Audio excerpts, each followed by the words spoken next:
The ballot.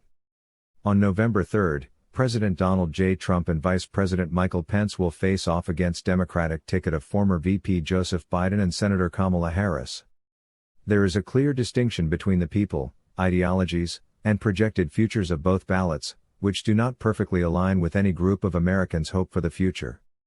For quite some time now, presidential elections are contests where Americans cast ballots for candidates with the closest alignment to the values, needs, and politics, not the zero-ness that check every box.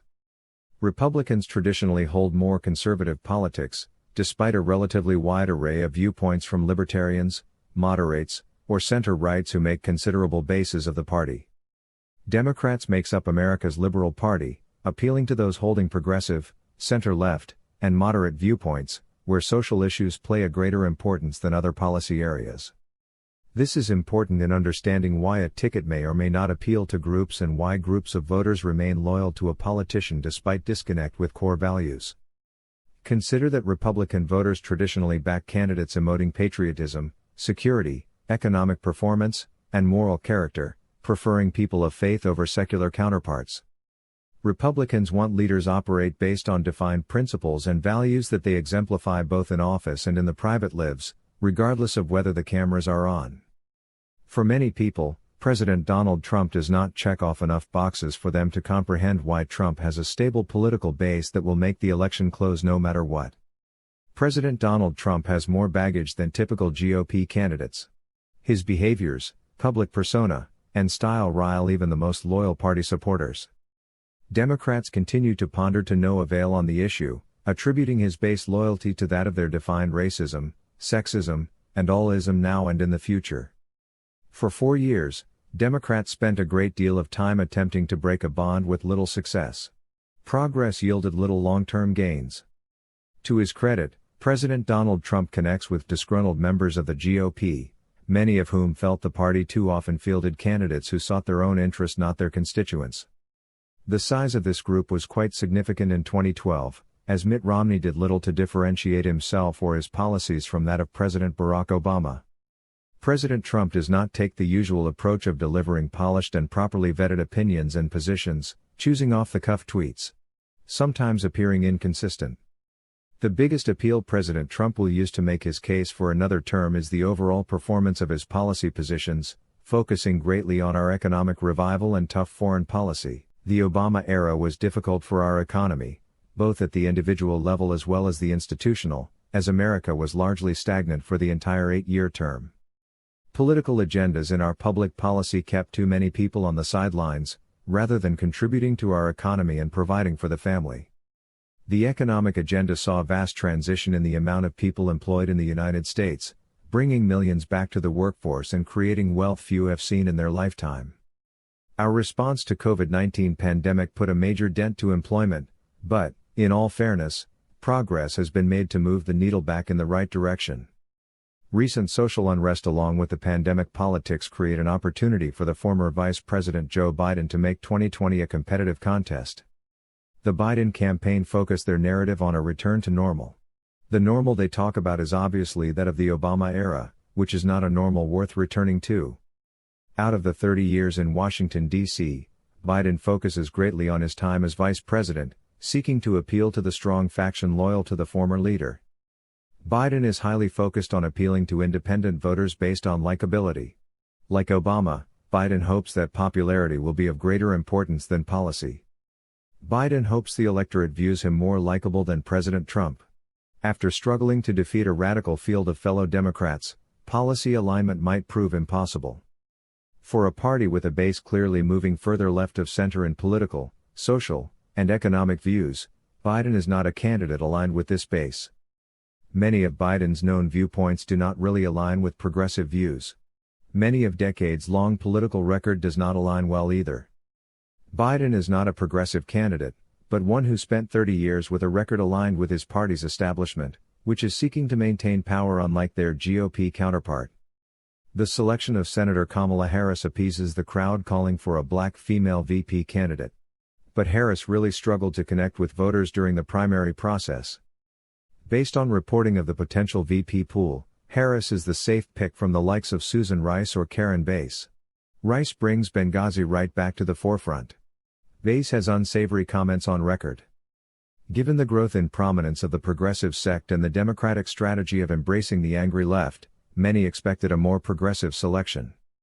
Senator Kamala Harris does have strong credentials, but those credentials did little to help her connect with Democratic voters in the primary. Especially with both the black and progressive voters. Senator Kamala Harris has a distinguished legal career with notable positions as a district attorney and attorney general for the state of. The pick of Harris may attempt to appease those who believe Biden is embracing to some degree the anti-cop defund the police movement many in his party align with. Traditionally, the pick of a vice president candidate is done to balance out the ticket. Either to improve appeal to ideological group or region of voters critical for the ticket's electability. There is still time to see how Harris can help the electability of the Democratic ticket, where the best-case scenario for her will be preparing for 2024.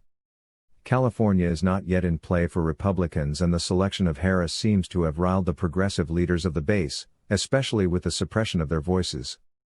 Her career as a prosecutor may not help that much in the current environment. No one on either ticket is personally responsible for the level of minority incarceration as she is. The Biden-Harris ticket will undoubtedly seek to leverage the misplaced nostalgia for the Obama era, which millions do not hold fondly, despite its 2 terms.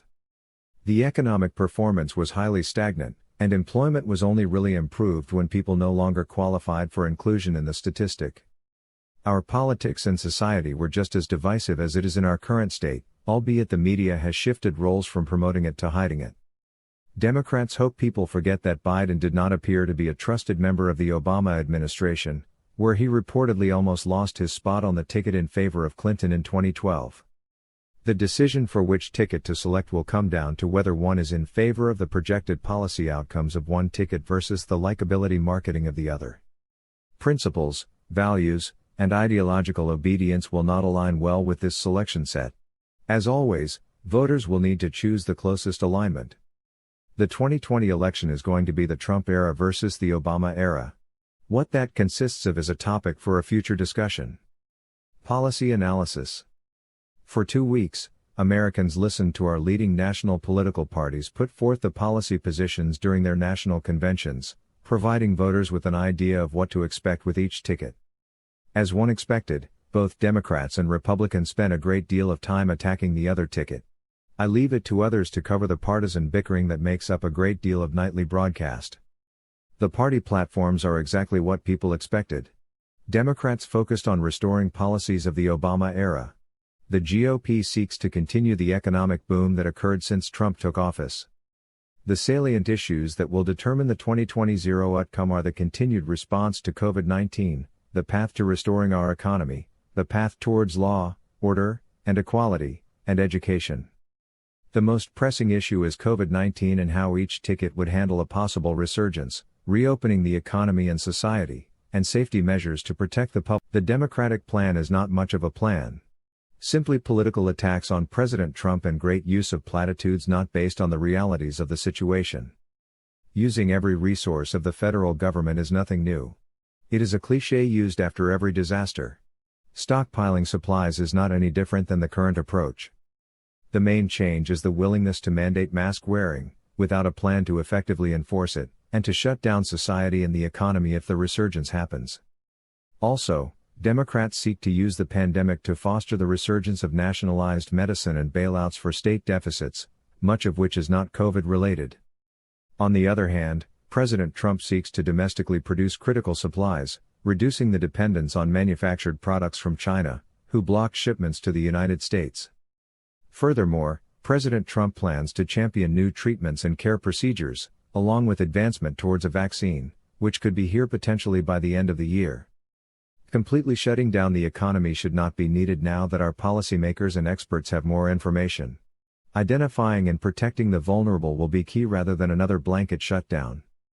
Democrats continually decry that President Trump did not move soon enough, while Trump counters it was Democrats who criticized him for moving quickly to restrict travel from impacted areas.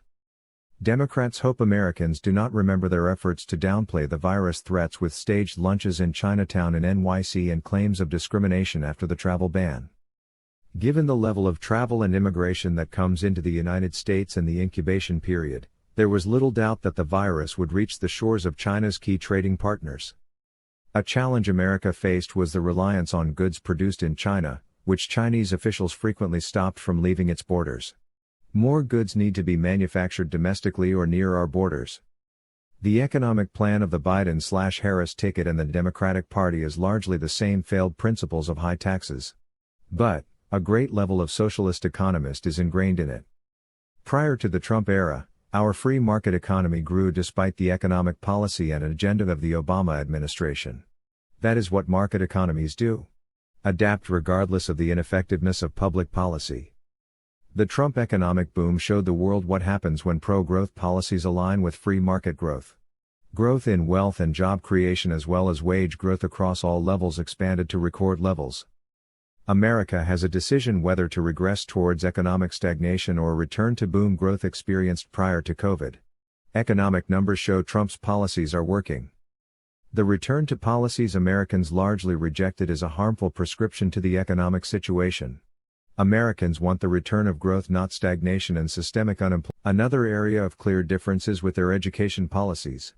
Trump continues to push for school choice. Biden wants to remove options that divert students towards success rather than systemic failure. School choice is not a radical idea, but one that helps states improve outcomes for students who otherwise were doomed by the underperforming school systems. The counterargument Democrats make is that money is pulled from these school districts, negatively impacting the outcomes for students unable to meet the criteria to leave. As such, Biden reportedly supports restrictions for charter schools, especially the public charter school, which helped many students attain brighter futures than they otherwise would have. The question for voters is whether the needs of students matter more than the desires of teacher unions. Many school systems need reform and no longer can maintain the status quo. Regarding the push for change and the continued occurrences of violence, both candidates took a stance based largely on the politics of their respective bases. The Trump campaign acknowledged many times the need to hold bad cops accountable but focused on the standing of police and society and protecting those who do the job the right way in the communities they serve. The Biden focuses on the issues of systemic racism, but largely ignores the violence, rioting, and looting destroying Democrat strongholds. Biden's campaign members donated to keep arrested people on the streets. Rational people in our society understand defunding the police is not the right path, but there needs to be justice for the situations where a crime was committed. The main argument for the Biden campaign is appealing to a return to his version of normalcy and kindness. Not surprisingly, Biden plays to the emotions rather than putting forth a substantive case. President Donald Trump focuses largely on the economic boom, foreign policy achievements, and overall improvement in outcomes for all he championed. Hoping results outweigh his off-putting demeanor at times. As America heads down the stretch, voters need to decide whether the challenging political tension is worth the positive outcomes. Whether to turn to a relic of the past who hopes to keep voters from his record long enough to attain power in his third attempt.